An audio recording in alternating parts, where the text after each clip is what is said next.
Hello everyone, are के study में आप सभी का स्वागत है। दोस्तों, केंद्रीय विद्यालय वाले बच्चों ज़रा ध्यान देंगे, उन लोग के लिए कुछ विशेष सूचना है। जो भी बच्चे अगर केंद्रीय विद्यालय की तैयारी कर रहे हैं तो उन सभी लोग को बता दिया जाए, एक नोटिफिकेशन आया हुआ है। तो जो बच्चे तैयारी करना चाहते हैं उनका जो फॉर्म है वो फॉर्म डेट आ चुका है। 27 मार्च से लेकर के 17 अप्रैल तक उन लोग का फॉर्म डेट है। तो यदि आप केंद्रीय विद्यालय की तैयारी कर रहे हैं या फिर फॉर्म भरना चाहते हैं तो आप अपना फॉर्म भर सकते हैं। आपका फॉर्म डेट 27 मार्च से लेके 17 अप्रैल तक भरा जाएगा। तो ये था आप लोग का कुछ अपडेट। अब हम लोग बात करेंगे नवोदय विद्यालय कक्षा 6 की परीक्षा यानी एग्ज़ाम्स के बारे में। तो हम लोग पिछले कुछ दिनों से model paper class 6 2021 Navodaya Vidyalaya की क्वेश्चन को कर रहे हैं। तो आप लोग जानते हैं कि पिछले वीडियो का आपको जो होमवर्क था इसे हम लोग करने वाले हैं और इसके आगे 15 क्वेश्चन हैं जो 2021 में पूछे गए हैं मैथ के। और तो हम लोग की कोशिश रहेगी कि हम 8 से 10 क्वेश्चन आज टच करें। तो इसलिए थोड़ा वीडियो को ज़्यादा देर न करके हम लोग वीडियो को स्टार्ट करते हैं। ये जो आपका 45वां क्वेश्चन था, इसका ये जो होमवर्क दिया गया था, कह रहा था कि निम्नलिखित व्यंजक का निकटतम मान ज्ञात कीजिए। निकटतम मान ज्ञात करने का मतलब कि इसके लगभग कौन सा इन चारों ऑप्शन में से कौन सा आपका ऑप्शन सही माना जाएगा। तो हम जब इस क्वेश्चन को करने जाएंगे तो सबसे पहले आपको ये पता होना चाहिए कि इस क्वेश्चन को हम बोर्ड मास के थ्रू करते हैं। अर्थात सबसे पहले ब्रैकेट वाले क्वेश्चन को करेंगे, ब्रैकेट वाले करते हैं, उसके बाद डिवाइड, फिर मल्टीप्लाई करेंगे और ऐड करके लास्ट में सब्ट्रैक्शन यानी घटाते हैं। इन चीज़ों को हम ध्यान रख के यदि हम क्वेश्चन को करेंगे तो हम बिल्कुल सटीक और सही आंसर पा जाएंगे, अर्थात बहुत सारे आपके आंसर आएंगे। तो चलिए वीडियो स्टार्ट करते हैं। ये जो आपका क्वेश्चन है ये है आपका 349 मल्टीप्लाई 51 प्लस ब्रैकेट में 632 डिवाइडेड बाई 31। ज़रा इस क्वेश्चन को हम देखें तो इसको हम उतार लेंगे। सबसे पहले ब्रैकेट को करते हैं तो ये हो जाएगा आपका 349 मल्टीप्लाई बाई 51 प्लस, अगर ये 31 है तो 31 का टेबल कितने बार पढ़ें कि आपका 63 आए, तो 2 बार में आपका क्या होगा 62 आ जाएगा। और वो बचेगा आपका 22 यानी कि इसका 1 कैरी हो जाएगा और इसका 1 यानी 12 हो जाएगा। अब 31 का टेबल आपका 12 में तो जाएगा नहीं, यानी कि 31 का पहाड़ा 12 नहीं आ सकता है। तो हम क्या करेंगे 0 लगाएंगे तो आपका हो जाएगा और ये पॉइंट लगा लेंगे तो होगा आपका 120। और 30 का पहाड़ा 31 का पहाड़ा क्या पढ़ें कि लगभग आपका 120 आ जाए। तो हम देखेंगे तो अगर 30 होता तो आपका 4 बार जाता। मान लीजिए हम इसको 4 ही मान लेते हैं क्योंकि लगभग का बात कर रहा है तो दशमलव में थोड़ा मोड़ा एक अंक इधर उधर हो सकता है। तो ये हो जाएगा। अब उसके बाद इसका मल्टीप्लाई करेंगे हम, यानी कि 349 का 51 में मल्टीप्लाई करते हैं, देखते हैं क्या होता है। जब 349 का 51 में हम गुणा करेंगे तो ये होगा आपका 9 एकम 9 और 4 एकम 4 और 3 एकम 3 और 9 पाँच होता है आपका 45। तो आप जानते हैं कि यहाँ पे एक अंक छोड़ के यहाँ पे 45 को 5 लिखेंगे, हासिल आपका 4 हो जाएगा। और 5 चौक होता है 20 और हासिल 4 आपका 24 को 4 हासिल 2। और ये होगा आपका 5 ने 15 और 2 17, इन दोनों को जोड़ लेंगे तो ये होगा आपका 9 9 और 4 3 7 7 और 1, यानी इसका मल्टीप्लाई करने पे क्या आएगा तो वो आएगा आपका 17,799 प्लस होगा आपका 20.4। यदि इसे हम जोड़ें जो 17,000 आपका 799, इसको हम मान सकते हैं 17,800 प्लस इसको हम 20.4 नहीं बल्कि 20 मान लेते हैं। अब 17,800 में जब आप 20 जोड़ेंगे तो होगा आपका 17,820। अब हम बारी बारी से ऑप्शन चेक करेंगे कि इसके लगभग में आपका कौन सा ऑप्शन दिया हुआ है। तो जो आपका ऑप्शन ए है वो दिया है 17,522, ऑप्शन जो बी है वो 17,520, जो ऑप्शन सी है वो 17,821 और ये लास्ट वाला आपका है 17,521। तो इन चारों को हम अगर ऑप्शन को देखें तो 17,820 किसके आसपास है, तो ये आपका 17,821 के पास। यदि इसको छोड़ के हम ए, बी और ऑप्शन डी की बात करें तो सिर्फ एक का डिफरेंट है, 17,522, 17,520 और 17,521। यानी लगभग में अगर लेते हैं तो अगर मान लीजिए आपका इन तीनों में ऑप्शन में थोड़ा दिक्कत हो जाती है कि हम इन तीनों ऑप्शन को लगभग में कौन माने, तो ऐसे में हमें मालूम पड़ जाएगा कि जो ऑप्शन सी है थोड़ा डिफरेंट है, इसका मतलब ये तीनों में से लगभग में आंसर नहीं आ सकता है, अर्थात जो ऑप्शन सी है वही क्या है, सही है। इस तरीके से भी हम अनुभव लगा के आंसर दे सकते थे। उसके आगे हम लोग अब क्वेश्चन नंबर 46वां देख लेंगे। यदि आप हमारे चैनल पर नए हैं तो मेरे चैनल को सब्सक्राइब करिएगा, क्योंकि जो भी बच्चे नवोदय विद्यालय, केंद्रीय विद्यालय और सैनिक स्कूल की तैयारी करते हैं उन सभी की तैयारी कराई जाती है। क्योंकि जो तीनों होते हैं फॉर्मेट, इन तीनों के जो क्वेश्चन सिलेबस होते हैं वो लगभग सेम होते हैं, इसलिए हम तीनों को लेकर चलते हैं। जो केंद्रीय विद्यालय के बच्चे तैयारी करते हैं और जो नवोदय विद्यालय की तैयारी कर रहे हैं उन दोनों के लिए, और जो केंद्रीय विद्यालय वालों हैं उनके लिए भी ये क्लास लाभदायक है।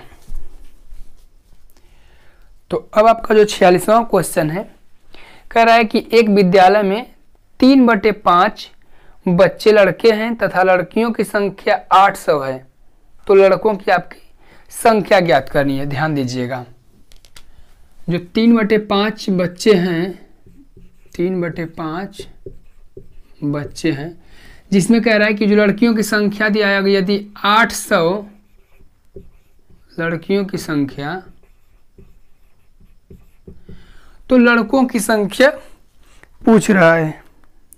लड़कियों की संख्या अगर 800 है तो लड़कों की संख्या आपको बतानी है।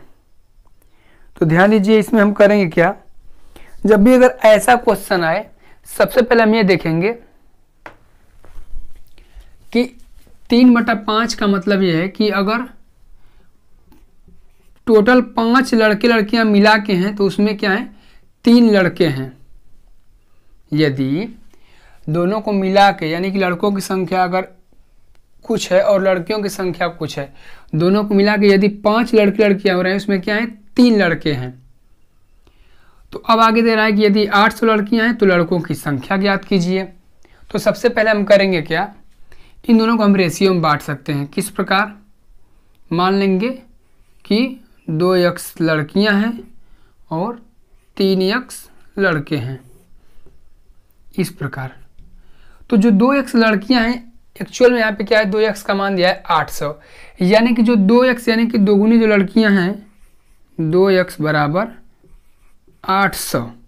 तो यहाँ से यदि हम x का मान निकालेंगे तो कितना हो जाएगा, ये हो जाएगा आपका 400। और चूंकि दोनों का ऐड करने पे कितना हो जाएगा आपका, ये होगा 5x के बराबर। तो लड़कों का संख्या क्या रहेगा, 3x रहेगा। अर्थात यहाँ से हम क्या करेंगे, 3x का मान निकालेंगे जो कि लड़कों की संख्या आ जाएगी, क्योंकि हम x का मान क्या किए, 400 निकाल चुके हैं। तो जो लड़के हैं वो 3 गुने हैं, यानी कि 3 गुणे x का मान कितना है, ये है आपका 400। इस तरीके से इसको हम हल करेंगे तो 3 चौकों क्या हो जाएगा, 1200 लड़के। अर्थात अगर हम टोटल देखें तो अगर 400 लड़कियां हैं, 800 जो लड़कियां हैं और 1200 लड़के हैं, तो 12 और 8 कितना हो जाएगा, 20, यानी कि 2000 टोटल। तो लड़कों की संख्या क्या होगी आपका 1200। इन दोनों को यदि हम सॉल्व करें तो लास्ट में आपका 3/5 आ जाना चाहिए। तो 00 से 00 आपका कट जाएगा और 3 से कटाएंगे, 4 से कटाते हैं तो 4 3 12 और 4 5 20, यानी कि 3/5 आपका रेशियो फिर से मिल गया। यानी हम ऐसे क्वेश्चन को क्या करेंगे, ये समझेंगे कि टोटल जो आपकी संख्या दिया है 3/5, वो क्या है, लड़के, यानी कि अगर 5 लड़के लड़कियां मिला के हैं तो उसमें 3 लड़के हैं और 2 लड़कियां हैं। तो इस तरीके से यदि हम 2 भाग में बांट लें कि 3 लड़के हो रहे हैं कब, जब 5 संख्या दिया हुआ है, तो 2 लड़कियां अलग प्लस 3 लड़के अलग कर लेते हैं। अब हम मान लेंगे कि यदि उनका गुणांक x का है तो 2x बराबर मान दिया है आपका 800 लड़कियां। यहाँ से हम क्या किए, x का मान निकालिए, तो x का मान आपका आ गया 400। जो हमारा x का मान है वो दोनों क्या है, संख्या में बराबर मल्टीपल होता है, क्योंकि किसी भी संख्या का जब रेशियो लेते हैं तो जितने गुना लड़कियां बढ़ेंगी उतने गुना आपके लड़के बढ़ेंगे। उस तरीके से क्या करेंगे, जो 3x लड़के हैं इसका मतलब x का मान 400 है तो 3 चौको कितना हो जाएगा, 1200 लड़के हो जाएगा। इस प्रकार आपका जो ऑप्शन सी दिया हुआ है ये आपका सही हो जाएगा। उसके आगे हम लोग क्वेश्चन करेंगे। ये सब नियम हम पढ़ा चुके हैं रेशियो में। यदि आप उस क्लास को नहीं देखेंगे तो उस क्लास को देखेंगे तो आपको विधिवत समझ में आ जाएगा कि रेशियो का मतलब क्या होता है और किस अनुपात में संख्या बढ़ती है। अब हालांकि हम लोग मॉडल पेपर को सॉल्व कर रहे हैं इसलिए थोड़ा फास्ट चलेंगे। बाकी जितने भी नियम हैं सब बढ़ा दिए गए हैं। आप उन सभी को प्लेलिस्ट में जाके बारी बारी से पूरा क्लास पढ़िएगा, तब आपको अच्छे समझ में आएगा। उसके आगे 47वां क्वेश्चन कह रहा है कि एक क्रिकेट के खिलाड़ी की 24 पारियों में रनों का औसत 28 रन है। यदि कोई मान लीजिए प्लेयर है जो 24 पारी में क्या किया हुआ है, 24 पारी में अपना 28 के एवरेज से अपना रन बनाया हुआ है, रन औसत में।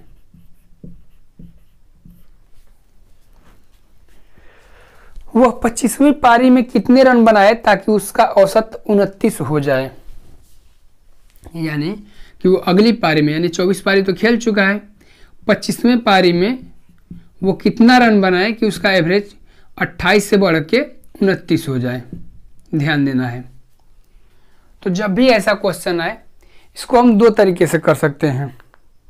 हालांकि जो पूरा विधिवत अगर औसत का हम चैप्टर देखेंगे तो आपके सिलेबस यानी हमारे प्लेलिस्ट में मिलेगा, उससे आप देख लीजिएगा।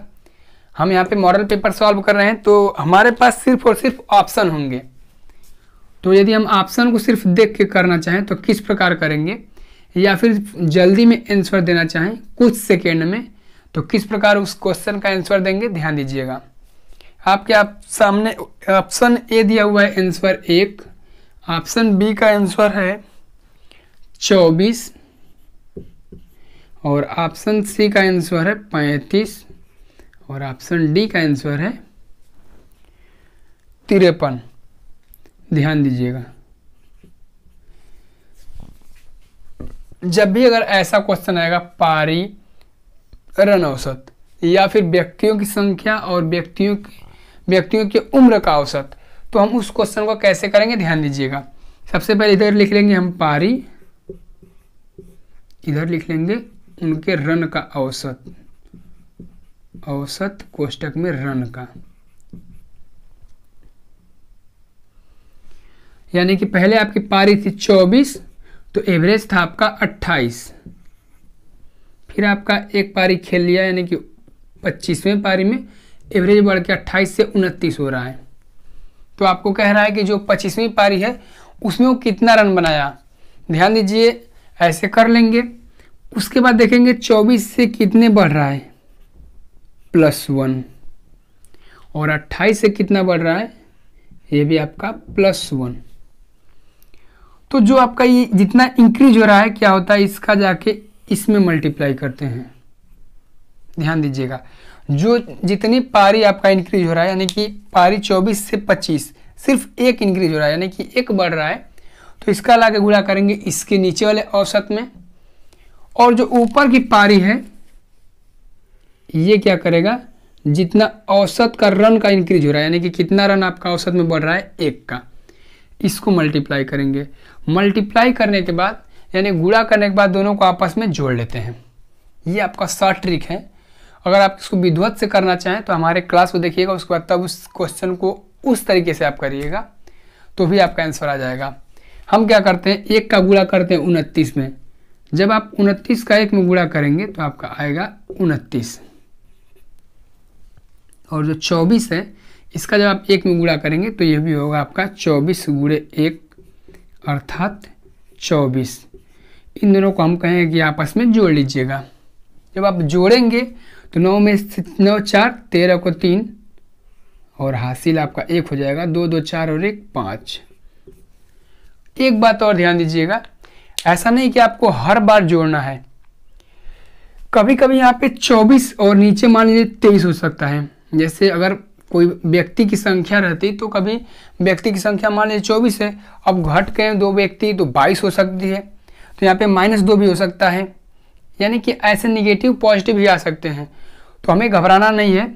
अगर निगेटिव आ जाए यहाँ पे और यहाँ पे भी निगेटिव आ जाए तो भी आप उसे हल करेंगे तो जो आपका आएगा आंसर वो निगेटिव में होएगा। और निगेटिव आपको यानी कि माइनस आपको ये दर्शाएगा कि व्यक्तियों की संख्या घट रही है। तो इस चीज़ को आप ध्यान रखिएगा। यहाँ पे आपको पता है कि क्या हो रहा है, पारी भी बढ़ रही है और आपका रन औसत जो है वो भी बढ़ रहा है, इसलिए आपका दोनों क्या है, दोनों का दोनों पॉजिटिव यानी कि प्लस में आ रहा है। यानी कि वो अगली जो 25वीं पारी है उसमें जब 53 रन मारेगा तब जाके उसका 28 से एवरेज बढ़ के कितना होगा, 29 होगा। तो ऐसे आप शॉर्ट ट्रिक यानी कि क्वेश्चन कर सकते हैं। इस ट्रिक को याद करिएगा। एक आध क्वेश्चन और हम लेके आएंगे कभी अगले नेक्स्ट यानी मॉडल पेपर में। यदि आप हमारे साथ जुड़े रहेंगे तो आपको ऐसे शॉर्ट ट्रिक वीडियो बहुत सारे मिलेंगे। हम देखेंगे उसके अगला क्वेश्चन यानी कि 48 यानी कि 48वां क्वेश्चन देखने वाले हैं।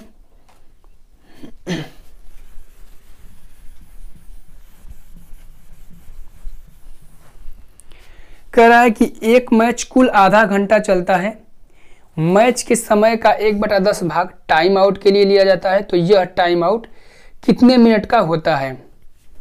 बहुत ही आसान क्वेश्चन है, यदि आप इसको समझ गए तो बहुत ही आप कम समय यानी कि सेकेंडों में इसका आंसर कर सकते हैं।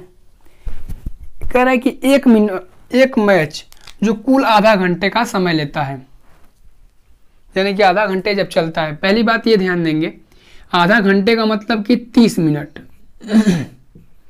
30 मिनट यानी कोई मैच है जो आपका 30 मिनट का होना है यानी कि आधे घंटे का होना है।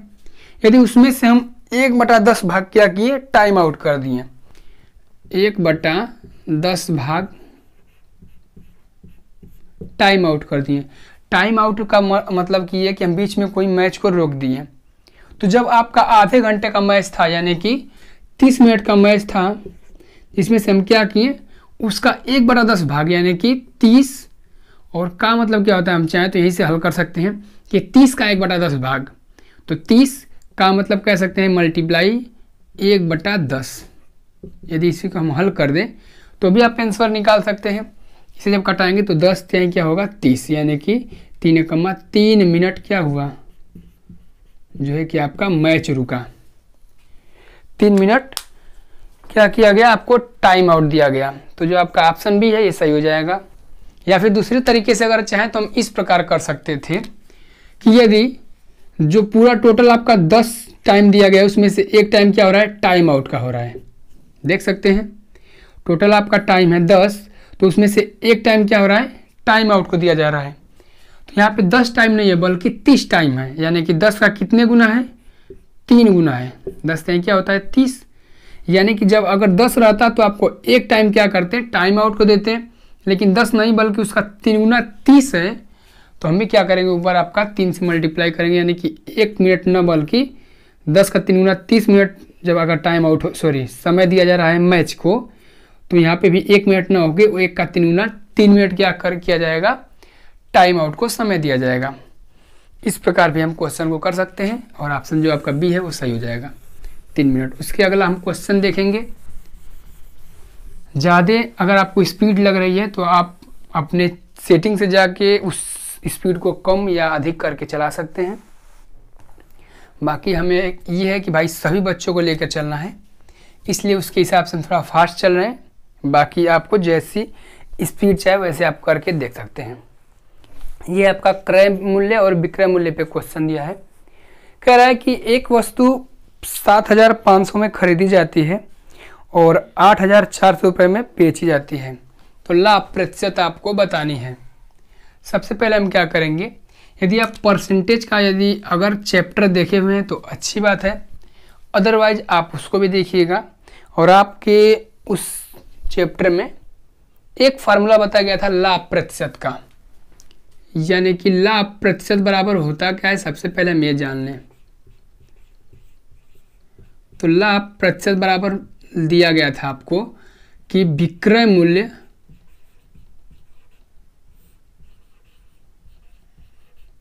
माइनस क्रय मूल्य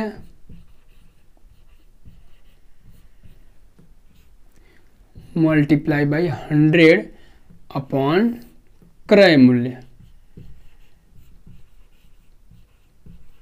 ये चीज। चूंकि हमें ऐसे भी पता है कि लाभ कब होगा, जब आप किसी चीज को कम में खरीद के यदि ज़्यादा में बेचते हैं तो आपको लाभ होता है।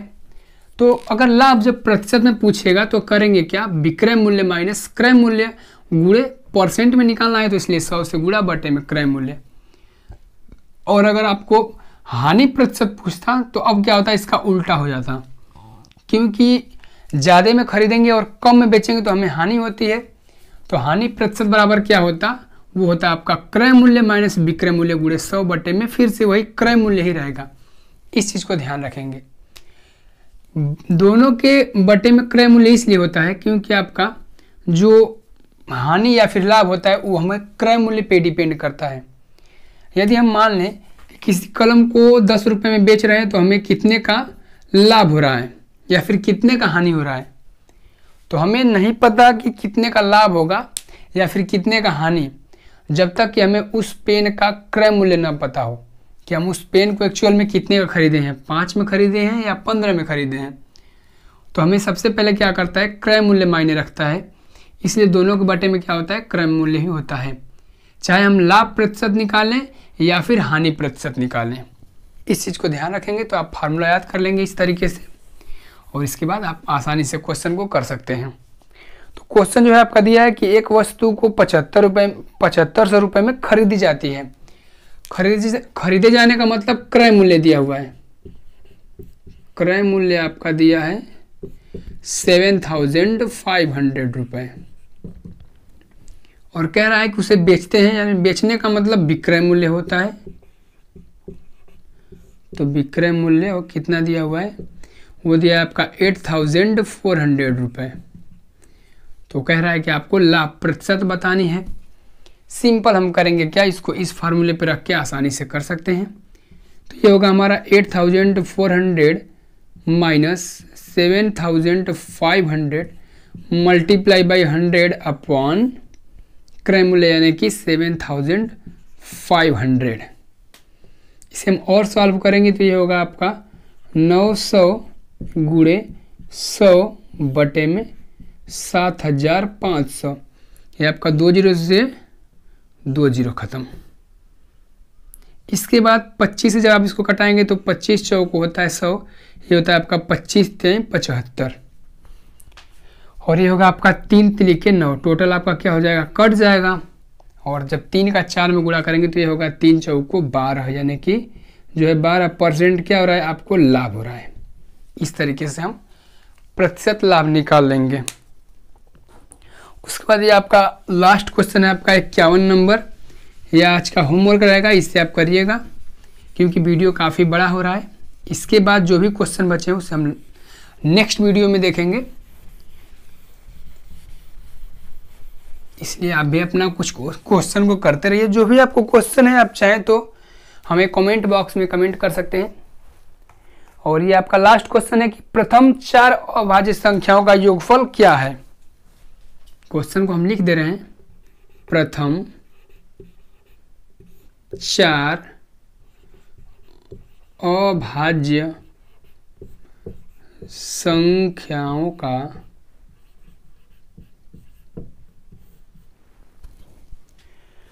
संख्याओं का योगफल क्या है।